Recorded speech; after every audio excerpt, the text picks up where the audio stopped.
Well, all you returning veterans, thanks for coming out. Newbies that came up, appreciate you showing up today. I think any respite from New York City must be welcome today, right? We feel really good about our summer, how we approached the draft, the free agency. Many of you have covered that, and we've talked ad infinitum about all the things that we've done over the summer. What we are happy about is that we have a group of guys that seem to want to work together, that seem to want to play together. We haven't had to encourage guys to show up here at our training facility this summer. They come and they're working hard, and they seem to respond very well to playing together and each other. We look forward to our camp coming up this next Monday. West Point is a place that we kind of initiated last year as a training site.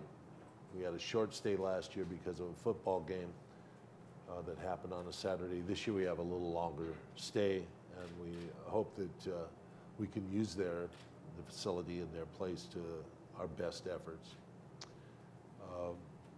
Derek and I and the coaching staff had an opportunity to sit down in September and talk quite a bit about the personnel and about our plans for the season. We feel like we have returning veterans that wanted to work and play and be together. We brought back guys that worked well together in the system. We brought in guys that have veteran experience. We anticipate that it's going to take a while for any team to play together, especially as basketball's the most complicated game as far as teamwork goes. But we hope that will be expedited by our training season, our exhibition games. The last note, you know, we look forward to a quicker start than we had last year, although we won a couple games early on last year. We hope to do a little better this year to start the season. And we have a less of a pressured schedule because we don't have the London trip, we don't have the All-Star game, and it makes for an easier schedule for us this year, and we hope to get off to a good start. All right, thank you, Phil. We're now going to start our questions and answer period. Raise your hand, wait for the microphone to come around, and please identify yourself so we know who you are. First question is Brian Mahoney. Brian Mahoney, Associated Press. Phil, just kind of building off that with so many new players, how quickly do you believe a team can get up to speed with that many changes and pieces you've added this summer? Well, I think the biggest effort, and Derek, you know, will vouch for this, is finishing games probably at the beginning. You know, how to finish games, how to make it critical in the fourth quarter.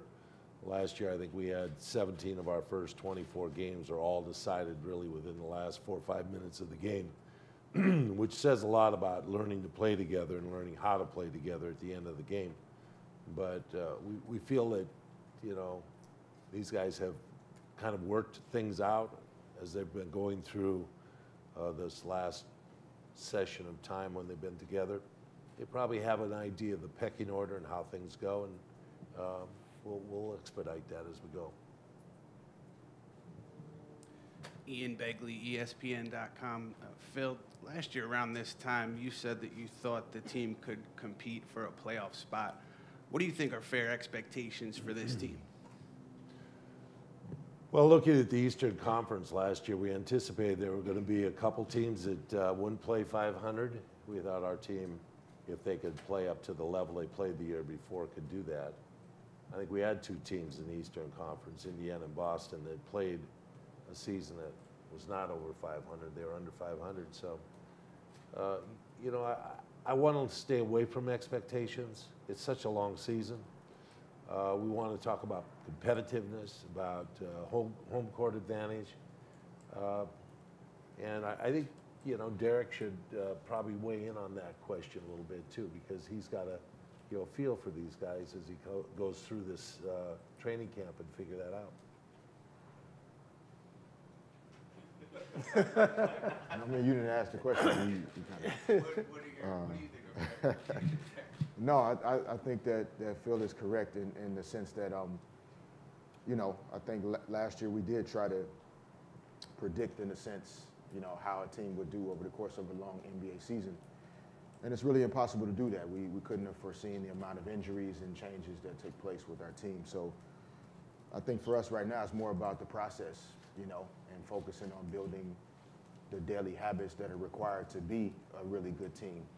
And that's really all we can do, you know, it's one day at a time, get the most out of who we are. We feel like we have a group of guys that are interested in doing that. And, you know, it's my job to lead them in the right direction along with our staff. And that's pretty much our focus. And I'll just add to that, I think the guys themselves have demonstrated that they have that kind of approach because, you know, when 7 guys make a decision to go down to Puerto Rico for Carmelo's charity event and go a week early just so they can work together, and the number of guys, you know, when you have anywhere from 12 to 18 guys up here working together on their own, I think that demonstrates that it's a group that understands what it takes to be a good team and want to do that kind of stuff together. Atlanta Zone Newsday, Phil, Derek, what have you guys seen from Carmelo so far, you know, coming back from the surgery and some of the things he's done, like Steve talked about, guys are working out together. Have you seen a different commitment than maybe last year or a different level of leadership? What have you seen? I'm going to let Derek answer this question. Yeah, I don't think it's necessarily a different level of commitment. You know, I just think that he's healthy. He feels good about his body and where he sees himself going. And I think although there were questions about what he thought about decisions being made over the offseason, you know, I think he actually enjoys and likes working with these guys and being around them. And, you know, health is an important thing to a pro athlete. And when you're healthy, you know, your perspective changes on a lot of things. And I just think he's looking forward to having a really good season and, you know, helping our team have a good season. Is for anybody, is Carmelo going to be limited at all coming off the surgery in camp, or is he a full go? Medically speaking, I think he's a full go. I had conversations with doctors recently, so medically he'll be fine. I think we'll still gauge, you know, how much we want to put him under in terms of workload and stress, you know, in training camp and in the preseason. But we don't have to artificially, you know, hold him back from working hard. We'll just have to kind of gauge how he's responding, you know, to how hard we plan to work in training camp and just be smart along the way. Steve Popper, Bergen Record. This, for Phil and Derek, both you guys were last year first time in those roles. I guess, what do you take out of that first year, and did it change your approach this year, this summer, and this time this year? I'll go first, Steve. Just say that I thought that maybe I stepped back too far last year.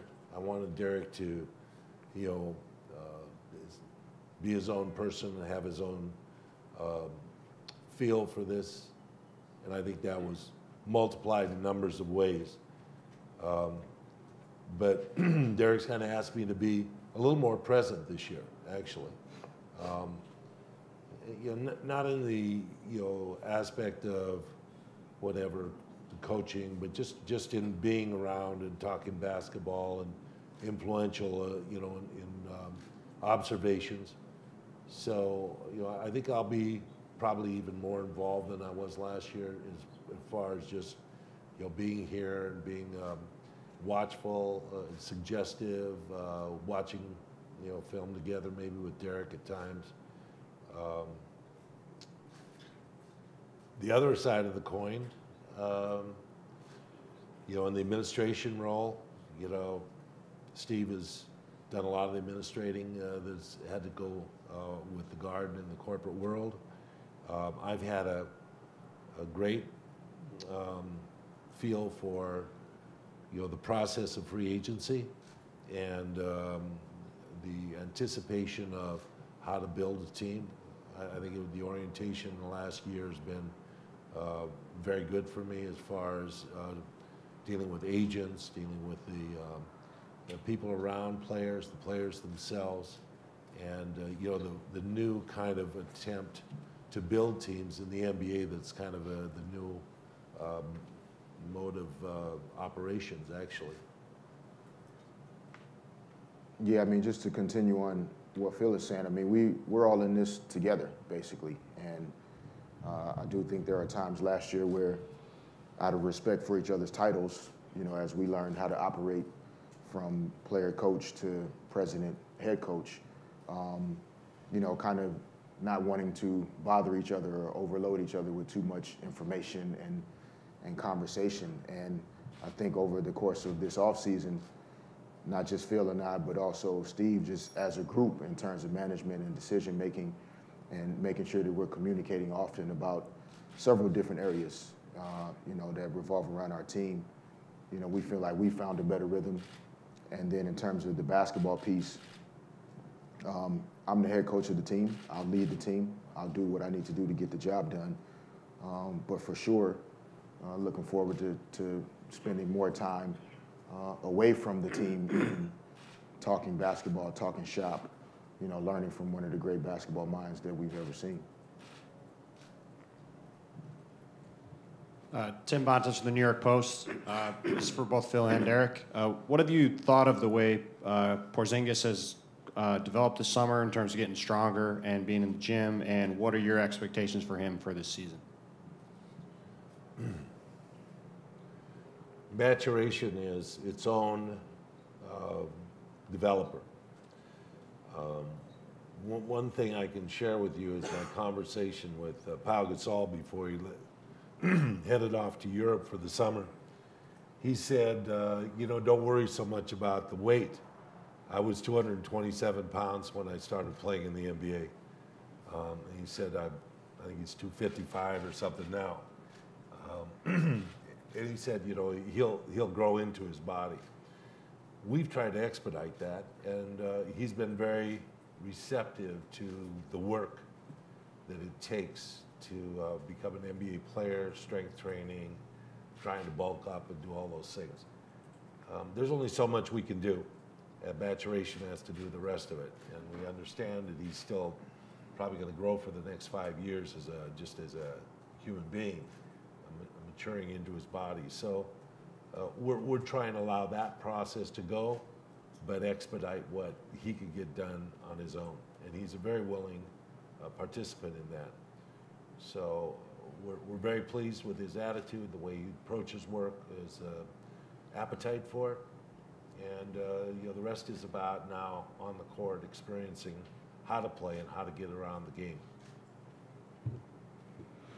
Yeah, I think in similar fashion. I mean, with Chris Stapps, we're not trying to reinvent who he is and how he's constructed. He wants to work. He wants to get better. He wants to be here in New York City and a part of what we're doing.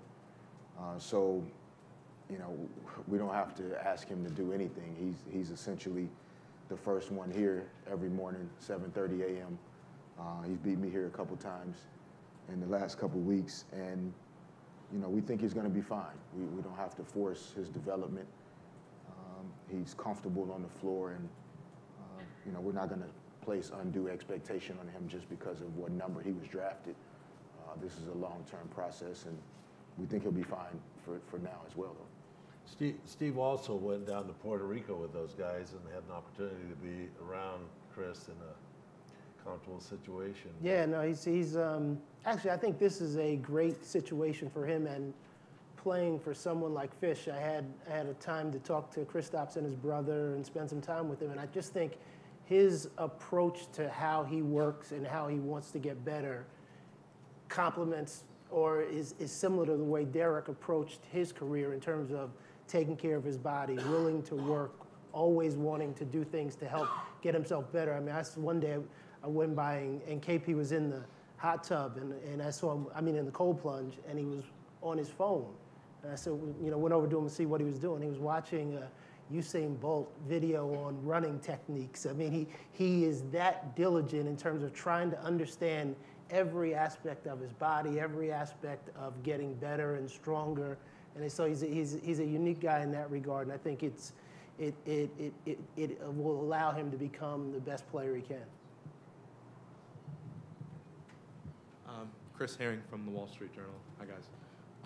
I guess I was curious about Carmelo, and we've talked before about position and what have you, and I think, Phil, we spoke in, I guess, April and or maybe before the draft, I can't remember, but you said that you thought that maybe he could play more four, but it would depend partially on who, whether you had a rim protector or not, that you felt like could kind of cover for him back there. You guys got one over the summer, but at the same time, you guys now have a lot of guys that can play the 4 or the 5. Obviously, the draft pick being one of them, O'Quinn, and you've got Seraphin now. Do you really see a whole lot of opportunity for him to play 4 with how many guys you have there, and where do you see him fitting defensively? That'll be determined as we go through this training camp and exhibition, preseason games, etc. But in imagining potential, our positions are basically interchangeable at the offensive end, and from that standpoint, a lot of how Carmelo's going to approach a game is who's going to guard him, and the matchups that go on in that process. One of our reasons with Derek Williams was the fact that here's a guy 6'8" who can play 3s, 4s interchangeably, and has the speed and activity to play with or for Carmelo in many situations. So we thought he would fill a gap for us a lot. We haven't determined as far as our post positions and our center position, Kyle or Kevin Seraphin's roles exactly, or Chris's role as far as where he's going to play. That's the function of how we want to play as a team, is that we have so many interchangeable positions that we can use players in multiple spots. The big key is about defending, and that's what it really comes down to. How are we going to defend as a basketball team? And that's a challenge for Carmelo and for all our players to meet.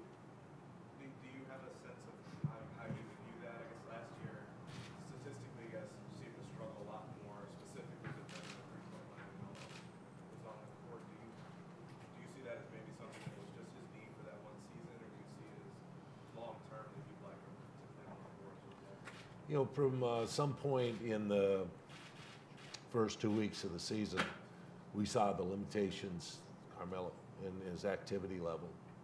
And I had a conversation with him, very early in the season, and talked about activity and, the necessity of how active a team has to be.